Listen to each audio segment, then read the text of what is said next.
So right now, I think my left hand, you can see right there, my left hand is grabbing the lapel, and then my right hand is wrapping the full lock grip, and now I'm going pant grip too, starting to set up the back take.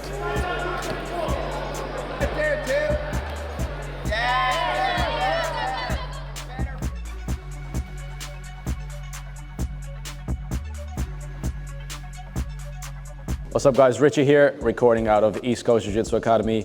You're watching Progress Jiu Jitsu on YouTube, and today I'll be breaking down one of my fights from the open weight at the IBJJF Dublin Open last weekend. This guy actually surprised me. He got me with a really nice, I think it's called an osotogari at the start. And again, with bigger people, you have to kind of be more careful of your knees. So I just kind of went with it. Right here, he got me very nice with a very nice osotogari trip takedown.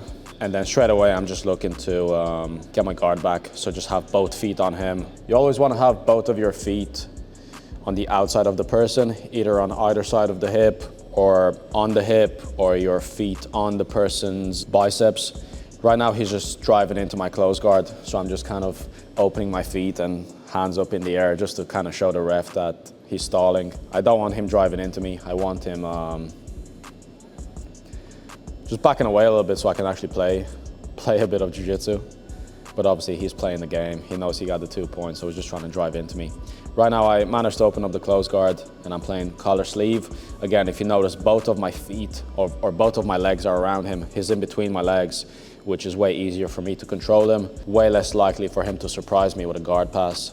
And now I think I have lapel lasso on my right leg, and I'm playing spider guard on my left, or switching between knee shield on my left side, collar grip with my left hand, as I'm doing right now. I'm trying to underhook the leg so I can feed the worm guard grip. Worm guard is such a cheat code for dealing with someone who's bigger or someone who's better than you. You can really slow them down and tie them up. What he keeps doing is he keeps dropping down to his knees, which is the right thing to do. Very annoying from my part because it's hard to deal with, but it's a good thing for him.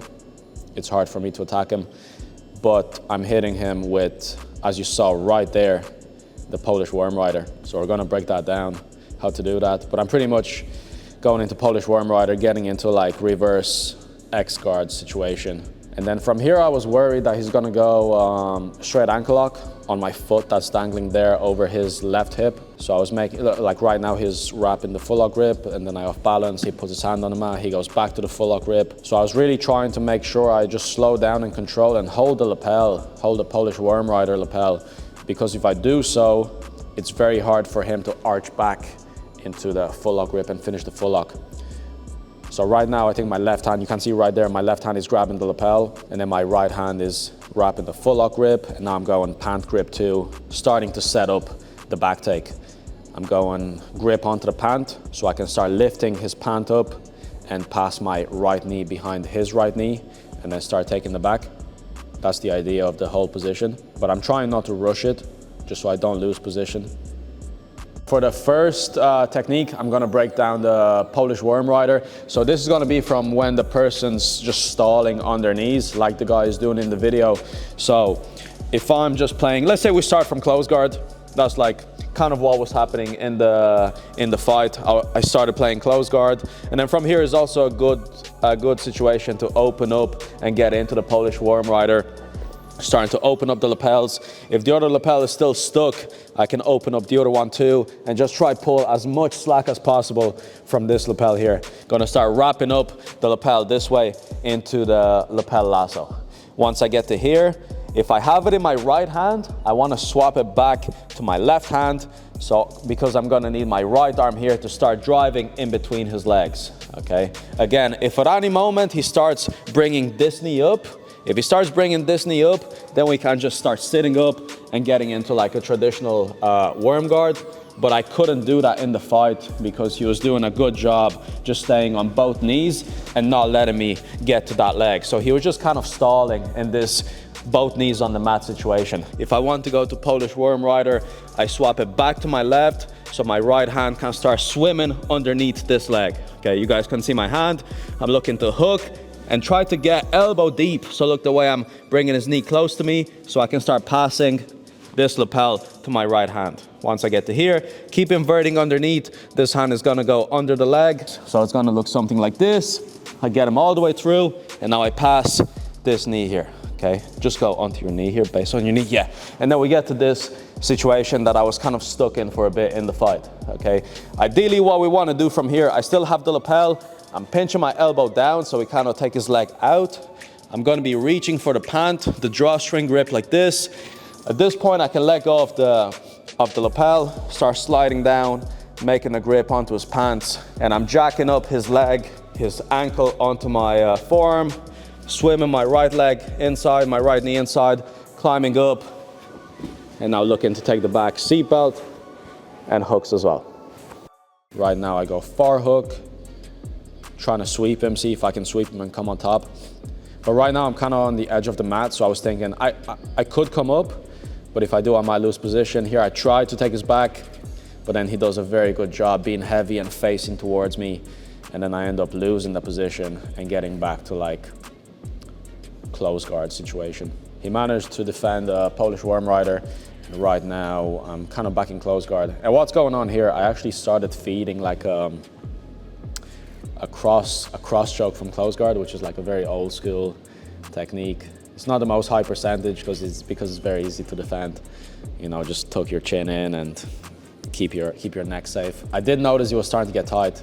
Like right now, my left arm is pretty deep into the collar, and he kind of opened up his chin. So for a while, I was thinking I was gonna get him, but it didn't work. He stands up again, go double sleeves, feet on the hip.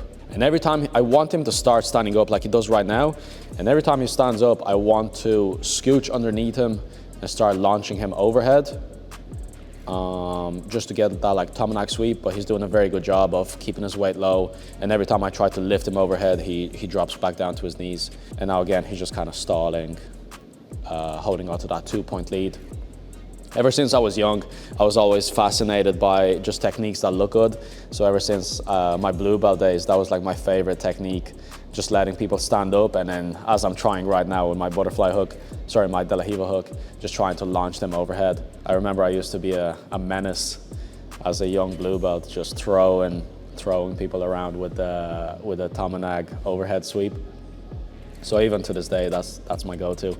But again, it works well because you're still playing safe, having both feet or both legs on the outside of the person. He's in between your legs.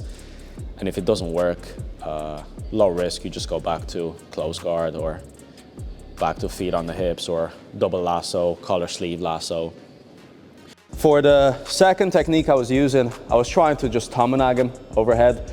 And again, mostly was starting from close guard. So I was just controlling either double sleeves or collar sleeve here. If you start standing up, go ahead. So I'm gonna start opening up, and I'm still hooking both of my feet around.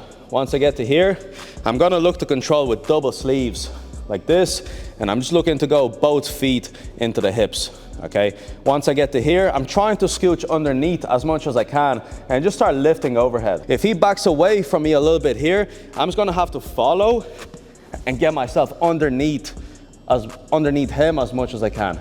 Once I get to here, pulling him down, lifting, start looking over my shoulder, he's gonna duck in, and I keep my fists onto the mat, and I'm using both my fists onto the mat here as posts to get myself up.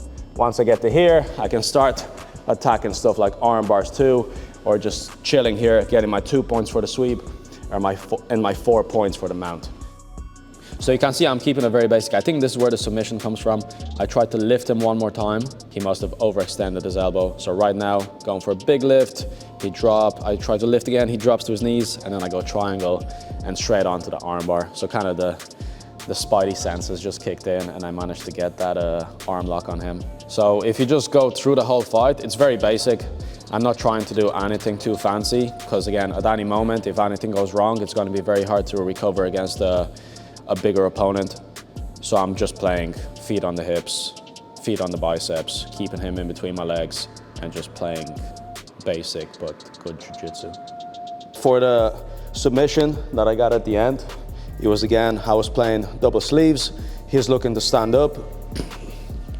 Once he stands up, once again, I'm looking to lift him over but he did a very good job of just dropping back to his knees. So I went here, I start stepping onto his hips. I'm going to lift him, but his weight was too far back. He drops back, he starts going to his knees. Once he got to his knees, I started playing spider guard and a lasso, and then I went back foot on the hip, shot my hips up, and I went to the triangle from here like this, okay? Against someone your own size, you can probably just start going triangle, pass the arm across, and just finish the regular triangle here. But because he was bigger, I just spotted in the moment. When I went triangle over here, I noticed his shoulders are very broad, and instead of going to the triangle trying to finish, he started dropping to this side, and then I went to the wrist, and then this leg goes over the top, and I tried to get over the head, but then my thigh just started attacking the elbow straight away, and I got the finish there. So now again, the hand raise and little double pistol celebration, and then popping them into the holster. I've seen Israel Adesanya do this. I think it was Israel Adesanya doing it after winning a UFC fight, and that kind of stuck with me when I watched the highlight. So I don't know. I didn't even think about it. It wasn't in my head before the fight, but then after winning the fight, especially with a nice submission like that, I thought it was only right to hit it with that right into the holsters. Yeah, so that was a little bit about my fight. If you guys want to compete in the open weight, I hope this video helps a lot. Just how to control the person and your mindset going into the open class, especially as a smaller competitor. Obviously, I'm trying to win. That's always the goal, trying to win the division, trying to win the open class, trying to double gold, always trying to challenge myself. But at the end of the day, the more fights you can have, the better you become at jiu-jitsu. So if you guys like this video, make sure you like it, follow, subscribe, follow me on Instagram at RichyBJJ, follow Progress on Instagram and all their other socials, and I'll see you guys on the mats.